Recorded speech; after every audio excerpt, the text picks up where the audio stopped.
Okay, it is recording. All right, this is You can hear us? here. Okay, great. All right, this is Commissioner Matlock calling the meeting to order as of 6:30 PM, 6:32 PM on August 5th, 2026. I'd like to call to meeting to order and have a roll call. So Commissioner Fitzgibbon, Present. Commissioner Pereira, Present. Commissioner White, Present. Commissioner Coulon, Present. and I'm Commissioner Matlock, and we are missing Commissioner Beavers and Commissioner Teal, who are both excused. So next on the agenda will be the opportunity for public comment on non-agenda items. Do we have someone from the public here? We have Sherry Cooper is in the audience. Sherry Cooper. Would you like to comment on a non-agenda item?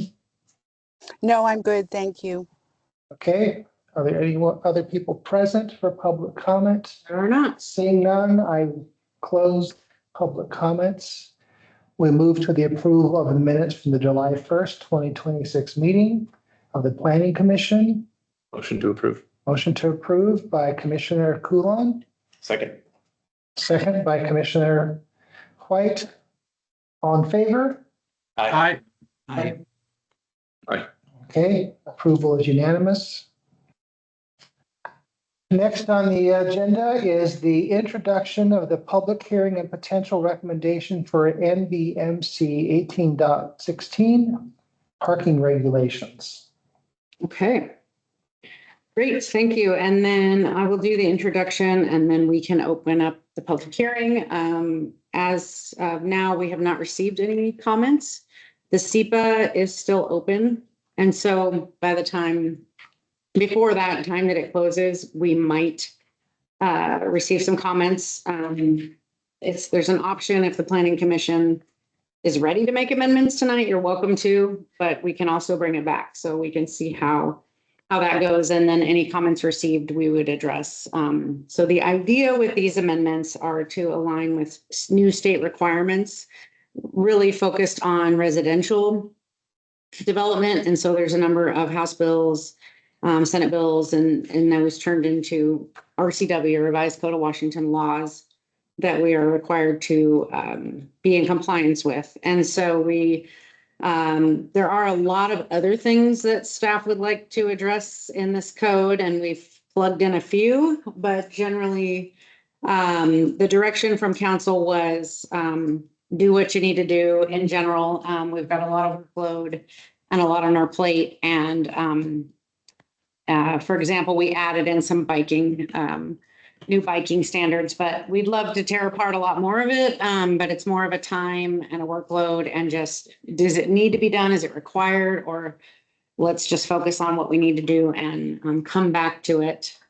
Similar probably to the sign code, but these are requirements. So I can go through them, and then, we can go through the code itself, which is shown in track changes. And so, so a couple of the highlights on page 5 of the packet that were in the Planning Commission staff report. There is a requirement to limit the number of stalls required for sleeping or sleeping units or co-living housing. Mhm. And that's an overdue one, but again, pretty simple one. A lot of these are very minor. So the next one was a limitation on the size of parking spaces, 8 foot by 20 for residential again, and not requiring parking if there's a violation with a tree code.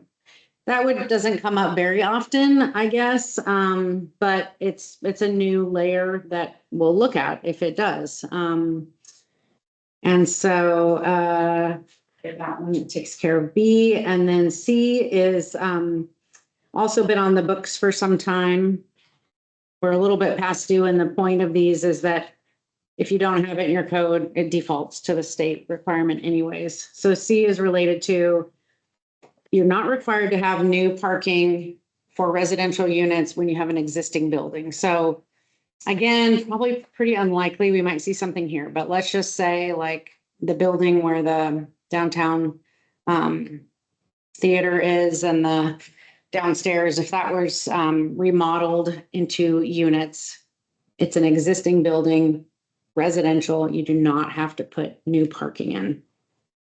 Or an old hotel or something, which that would probably have its own parking, but and the intent is really to encourage housing, to provide flexibility for parking. Let's see here.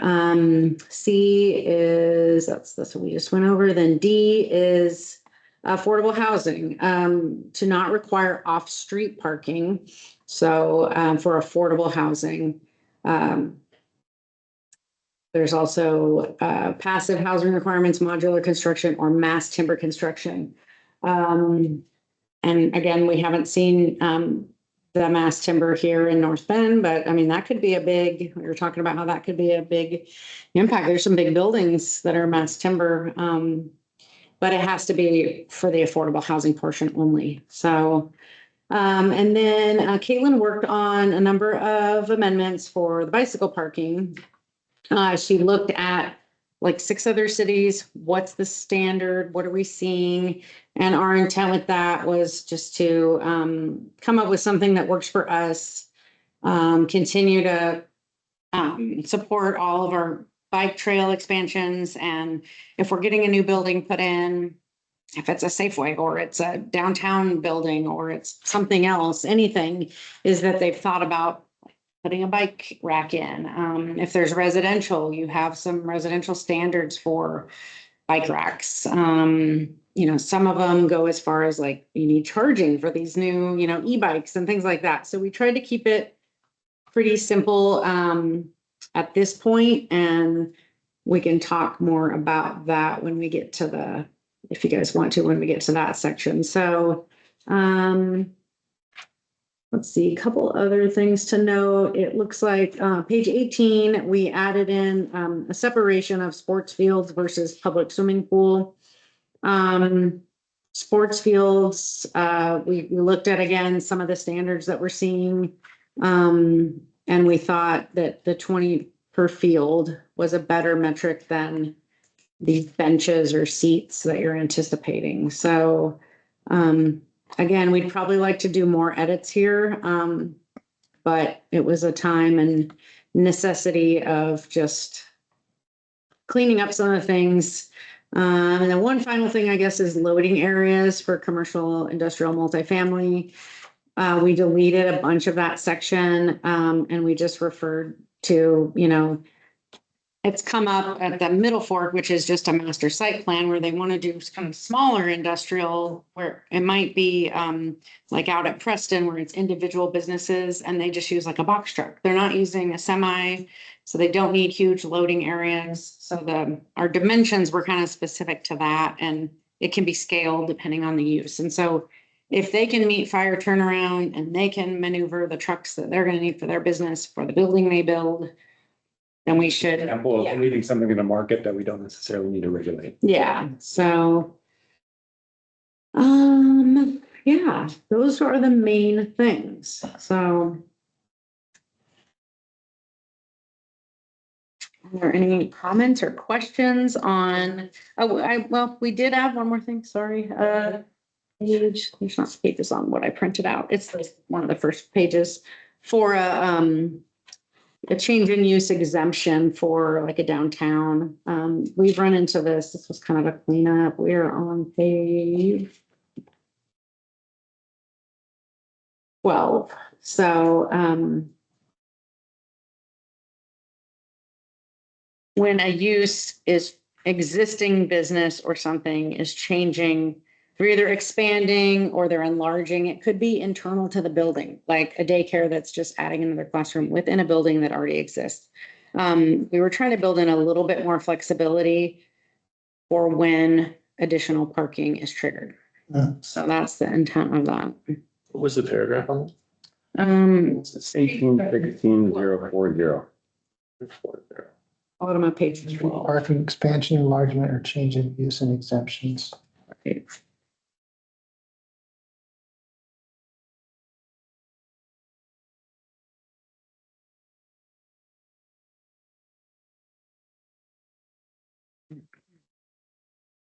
Numbers are way off. That's page 5 for me. Oh, Yes. The PDF packet is page 12, so something different than just the. oh, I'm gonna have to link up with you after this. I'd love to. oh, are you going? them all. Yeah, are you going into Civic Plus and then opening individual probably files? That's what in an email.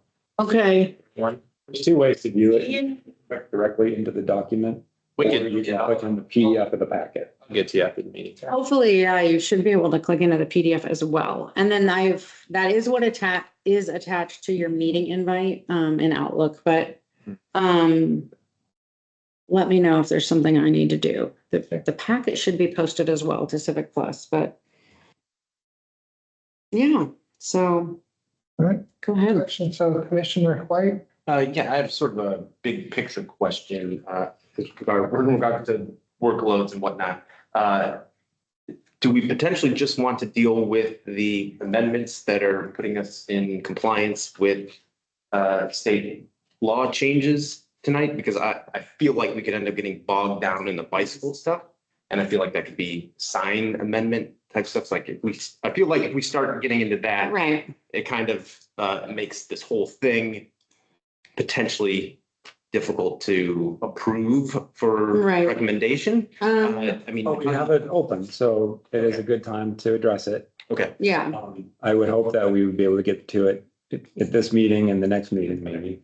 okay, yeah, I just wanted to throw it out there. I mean, with all the new bicycle stuff, I mean, that's where most of my comments and Mhm. I feel like will hopefully spur more discussion and potentially changes. And so just wanted to throw that out there that maybe we should nix that from this meeting so that.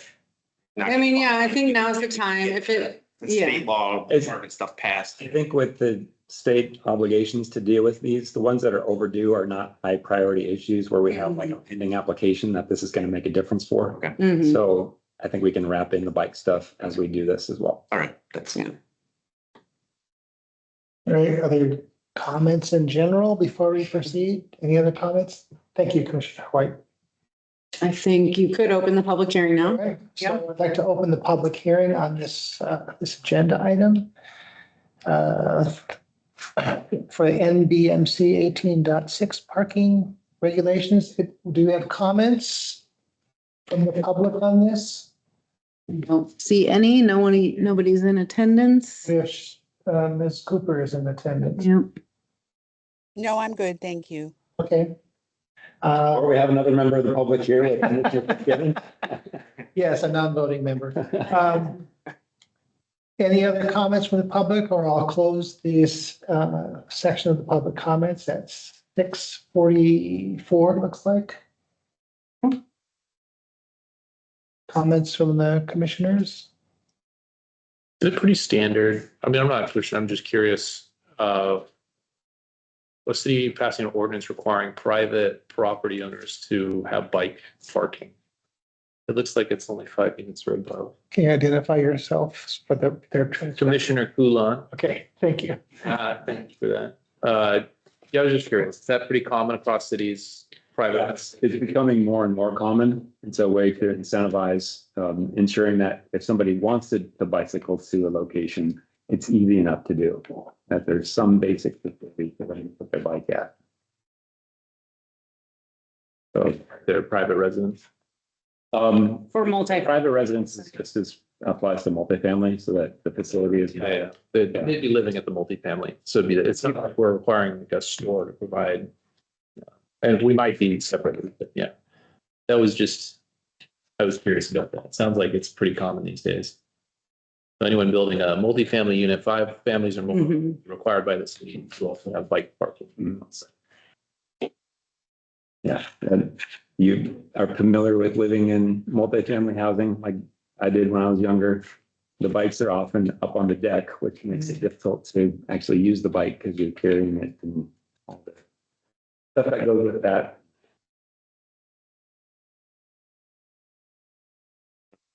May I start, Mhm. just go through stuff? Mhm. Commissioner White. Thank you. Thanks. On page 11, Americans with Disabilities Act, is type of Disabilities Act should be capitalized. You're on Page page 11 of the individual. No, page 11 of your PDF. It's PDF. page 1153. I see it. Okay.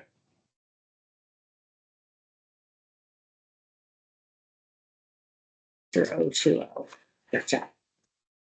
I printed this. Capitalized. Did I print it? Papers. Continuing on to page 16, which is 18.16.090 Mm-hmm, table mm-hmm, in regards to spaces required for the multifamily housing outside the DP zone.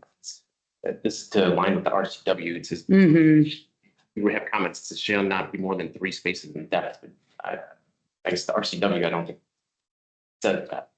I think it says what was here. Parking shall not be more than 2. So I was just curious why that got changed. Parking spaces in tandem must count towards meeting the minimum required parking space. For this purpose, tandem is defined as having 2 or more vehicles, one in front of or behind the other.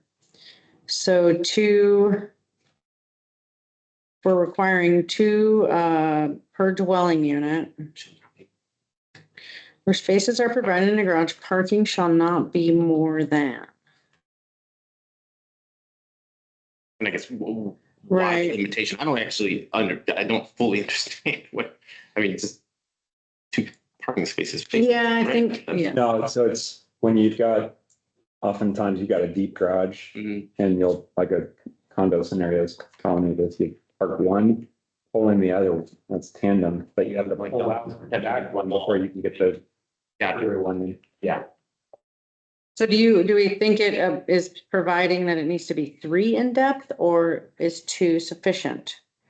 It says tandem is defined as having 2 or more vehicles, one in front or behind of the other with a single means of, it kind of depends on the situation too, because there's a driveway and that could be a space. And so it's more of, can you move around? Yeah, and I guess part of me just then was wondering why the limitation on shall not be more than X number of spaces in depth in that table. I mean, Mm-hmm. I don't know if there's, We don't have the exact RCW, well, maybe that's the italic yeah, that Mhm. is taken from the RCW. interpretation.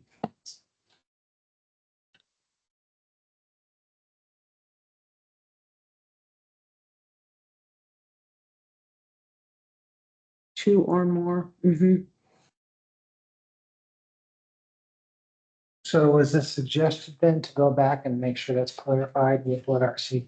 I mean, this is, the italicized stuff in the comment here is directly from the RCW. That's not being pasted. I was just regarding the table for that part, there's a limitation as far as how many vehicles can be parked in a tandem spot. And I was just curious, I guess, why the limitation? Do we care about it?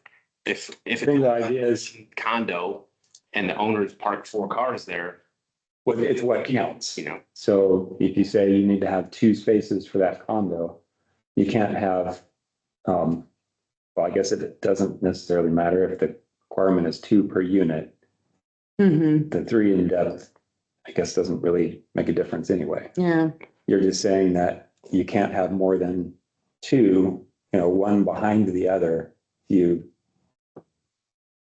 So a lot of times then somebody will want, if it's like the one off of, multifamily housing, so this would be the 3 unit off across from the library, so they had 2 in the garage and then 1 on the driveway. So it's, do you get to count that 3rd spot? Yeah. It's kind of the question. It's Kind kind of- of an interpretation. Yeah.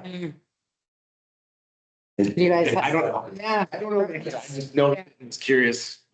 The way we have it, then it gives some more flexibility. It allows you to have that flexibility. And, but then the definition says, with a single mean of ingress or egress, if it's a 2-car garage, but you've got tandem only on one side, I guess, yeah, it's an interpretation. ORCW. I don't know. Yeah. We will make sure that, I guess, everybody on the team is comfortable with the interpretation, and if we, yeah, Yeah, and it's either 2 or 3, yeah, we should go. fine with what's Yeah. there. I was just Yep. caught my eye. I was curious. Clarify. Thanks. My next comments don't come down until the bicycle section. Okay. So Anybody else have any? Brian? No? Juliana? No? Okay. Okay. All right, bicycles. page 25 of 53, B exemptions, Mm-hmm. 1B. Mm-hmm. I guess I'd like to see 1B removed. The exemption, non-residential uses that are unattended or do not have on-site staff, such as but not limited to gas stations, parking lots without valet service, self-service laundromats. I guess I don't see why those would be exempted from having short-term bicycle park. I mean, and my idea here is I'd like to see bicycle parking expanded, so Right, having right. exemptions goes against what I would like to see as far as the city, you know, encouraging more bicycling. Yeah, so this includes short-term and long-term. So I would see where, long-term is not Yeah, you necessary wouldn't for need long-term these. because the long-term is intended for the employee. Right. Non-residential uses, I mean, could we change it to say, that are not long-term in nature, or leave some flexibility for us to make that determination? It's like, well, I'm not, Or should the it's over exemptions, 4 hours for long-term.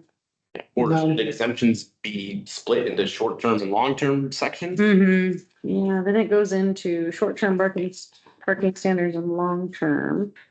And what page is this one? 25 of 53 of the packet. Section 18.16.120 bicycle parking. Thanks. Section B, exemptions.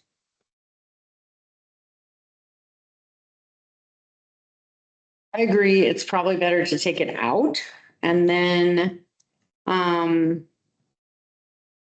However, we may want some sort of exemptions for things that are, people generally just don't like to. yeah, A gas station, or a convenience store, I suppose. Yeah, yeah. A kids. Parking lot, Yeah. like a standalone parking lot. Well, I mean, that leads me to another comment later on, like, for example, Meadowbrook Farm Park, actually, Mhm. my bike out there, you know, where the facility is, where we had the Mhm. employee Mhm. appreciation thing 2 years ago. Mhm. There are no bike racks out there. I had to like shackle it to Yeah. like Mhm. the post. And that's Mhm. basically a parking lot to some Mhm. degree. And then there are a couple parking lots kind of along that trail with, cars and stuff. And there are no bike racks. Mhm. And so I don't know if that falls under the park idea or if that's those kind of parking lots, but again, trying to encourage more biking, even if someone isn't going to specifically ride their bike to a parking lot, doesn't really make any Right. sense. But if the parking lot is near things that they want to visit, it would be great. And it does say short-term, accessible to the public at large. So That's my Would viewpoint. that qualify though as a park versus a non-residential use? the what, the Meadowbrook? Meadowbrook, yeah, I think a park. Probably. yeah. But- So Parks are open space. right, so we do have a requirement for parks for, I think, Mhm. bicycle parking. Yes, that's later on. So we could just expand that exemption to say long-term parking for non-residential uses and then. Yeah. They'll probably get Mhm. it short term. Yeah, I think that. Good, sits on it. Okay. So be long-term parking for non-residential uses that are unattended or do not have on-site staff. Such as, and then there are others we're not listing.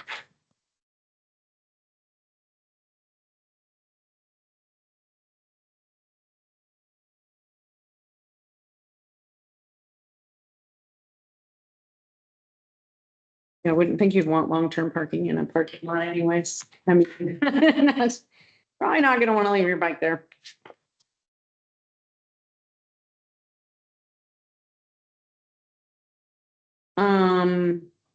And I wonder if it might be helpful to add a G that just says other uses seems give some discretion, if we included everything, but just to say other uses as determined by the director or something. Other uses where parking is, or bicycle parking would be Yeah, infeasible or very unlikely to be used. Yeah. some general catch-all would help us probably if we didn't anticipate everything, you know? Mhm. Okay. Other uses where bicycle parking is determined.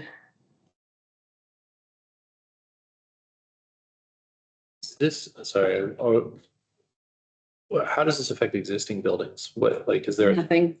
they'll never have to update? It's an existing legal non-conforming. I was just curious on the requirement for lighting on the bike rack.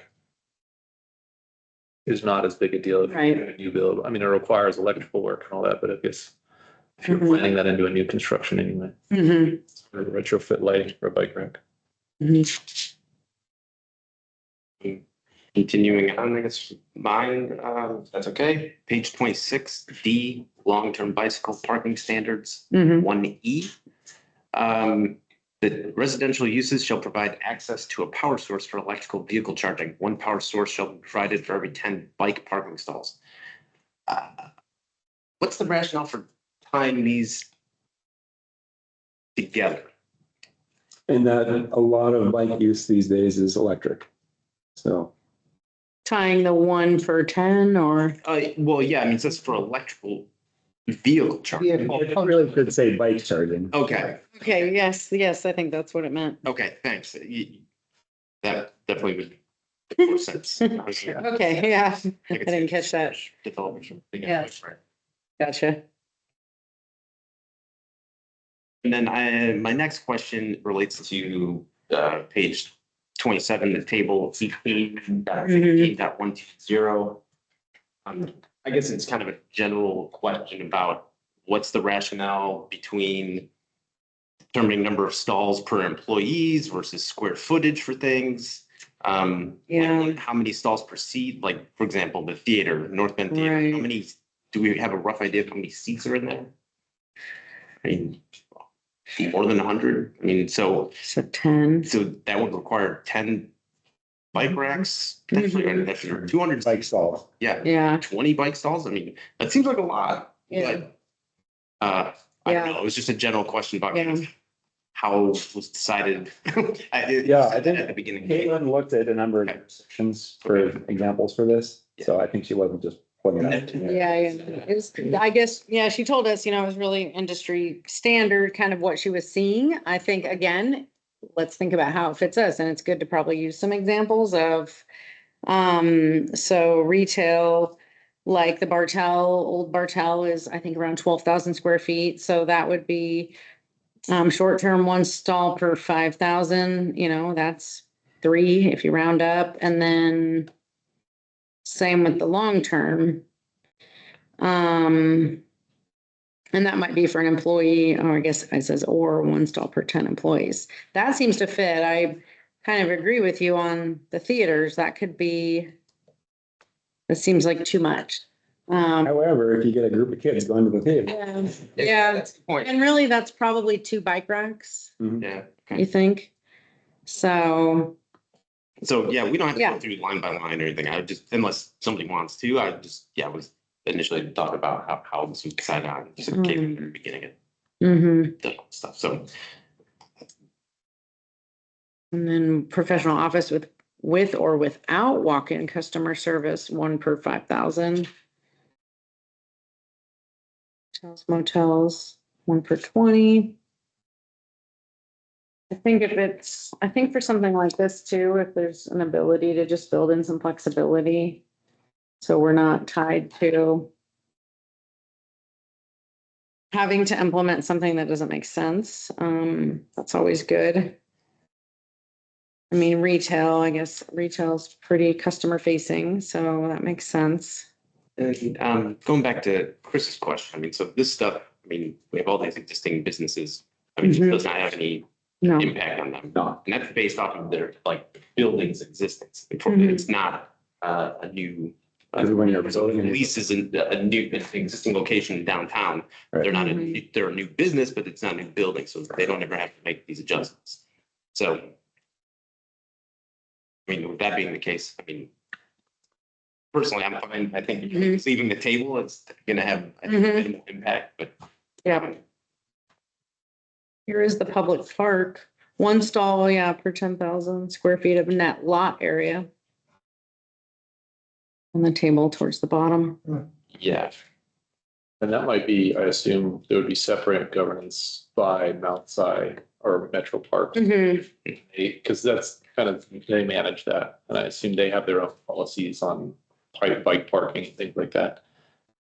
Yeah, if they're getting a permit with the city, though, the city would trump that, like we reviewed the Skyview admin building and example, I'm not remembering if they have a bike rack over there, hopefully.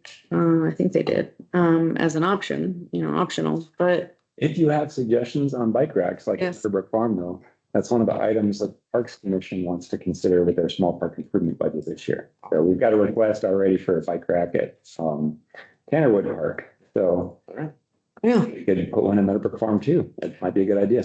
Mhm. Thanks. That's it. That's all I have. Thank you. My computer died, so I apologize. But yeah, I don't know. The only thing that makes me kind of, that's shitty mandating private areas. One of the questions that popped up is providing a requirement for charging electrical bicycles. So who pays for the electricity? That'd be the apartment complex or the condo association. And then are they now responsible for regulating who can come off the street and plug into their? It's within a locked facility. Yeah, it's a large. So the long-term bike parking in a residential unit is within a locked space.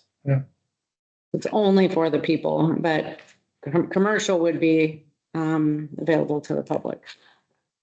I can imagine the apartment owner didn't have to absorb the cost. They could also charge a fee for the people who are That's renting. fine. Yeah.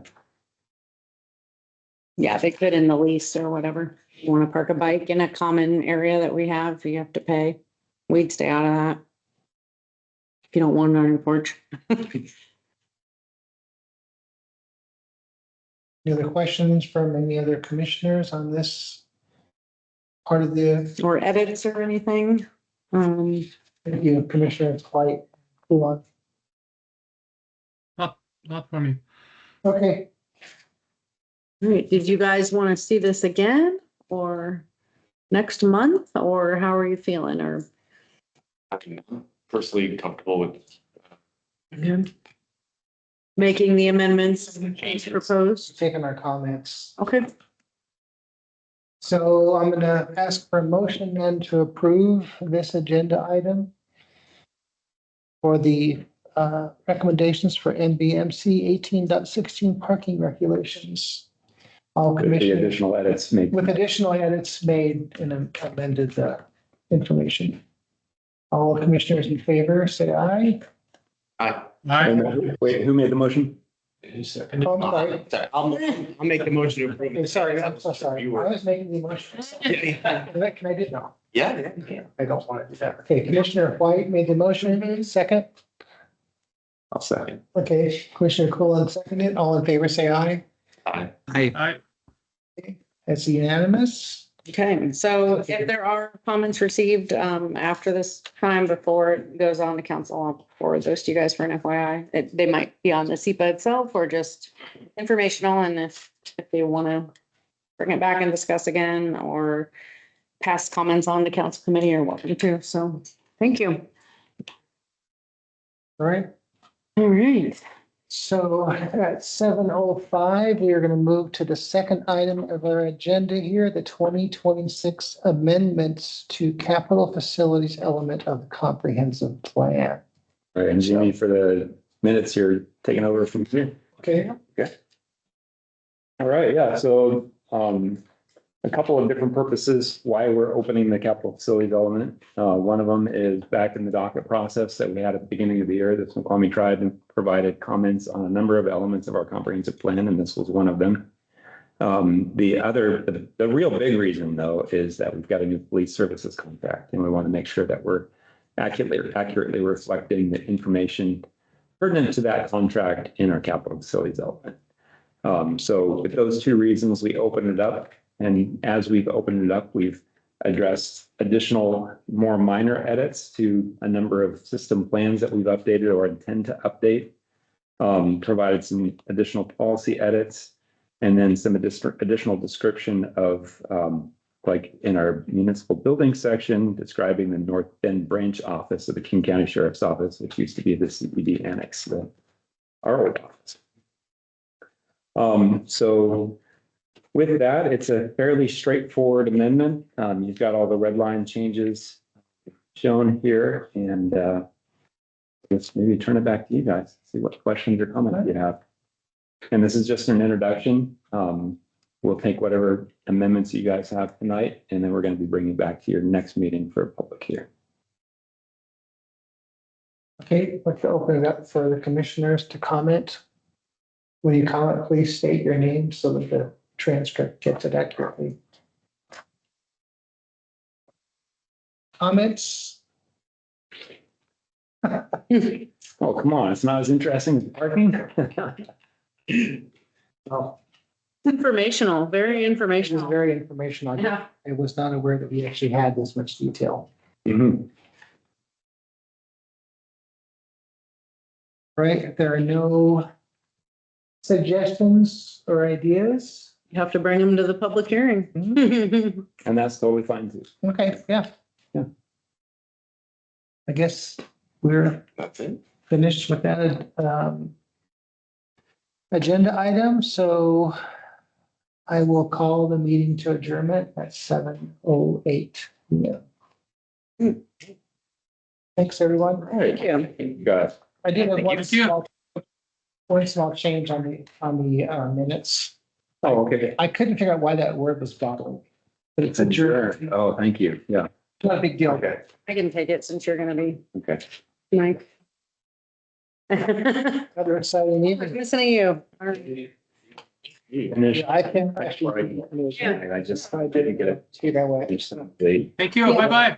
Good night. See that? I should have it all in there, but I can take your notes. Yep, And I started writing it, but I didn't get a chance. I don't have it, just a laptop. Detail. but give this back to you. So you can have it, but, yeah, Well, you I know, don't need that. okay. yeah, because I'm You cheap. didn't get comments. It's Okay. the same as my company, and when I left. Great. Nice. Thank you both. Yeah, have a good night. Yeah. I realized I probably should get another cheaper one because it's like. Yeah, I didn't get them. Cheaper. Mike, I did have a question that's Yeah. off the record here. Mhm. When we did the affordable housing thing,